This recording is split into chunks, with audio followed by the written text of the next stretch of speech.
মাগুরা ২ আসনে জাতীয় সংসদ নির্বাচন সুষ্ঠুভাবে হয়েছে বলে মন্তব্য করেছেন জামায়াত প্রার্থী এমবি বাকের। বিস্তারিত আরটি চ্যানেল।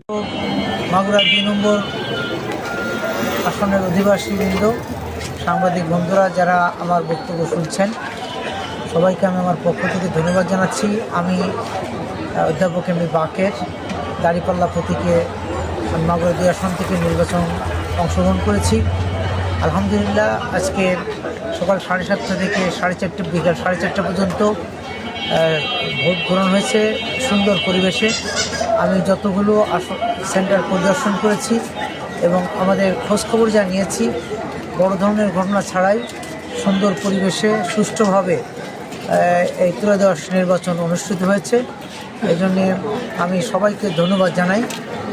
এবং যে একটি বিচ্ছিন্ন ঘটনা যা ঘটেছে আমাদের দৃষ্টিতে আসলে, প্রশাসনকে জানালে আইনশৃঙ্খলা বাহিনী সেগুলো পদক্ষেপ নিয়েছে।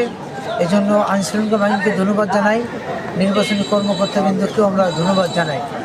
জনগণ তাদের মনের মতন প্রার্থীকে তারা ভোট দিয়েছে। আমি একজন প্রার্থী হিসেবে, 11 দলের প্রার্থী হিসেবে, আমি দাঁড়িপাল্লা প্রতীকের প্রার্থী হিসেবে আমি আশা করছি যে জনগণ আমার প্রতি আস্থা রেখেছে এবং আশা করছি যে আমি ইনশাল্লাহ বিপুল ভোট পেয়ে বিজয় হবো ইনশাল্লাহ।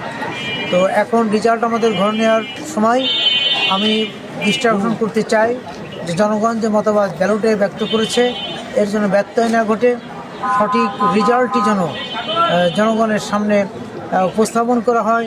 এজন্য সকল ভোটারবৃন্দকে আমি বলতে চাই যে আপনারা প্রতিটি সেন্টার এলাকায় থাকুন এবং আপনাদের রেজাল্ট নিয়ে আপনারা আপনাদের বাসায় ফিরে যাবেন ইনশাল্লাহ। সকলকে ধন্যবাদ জানিয়ে আমার বক্তব্য শেষ করছি। আল্লাহ হাফেজ।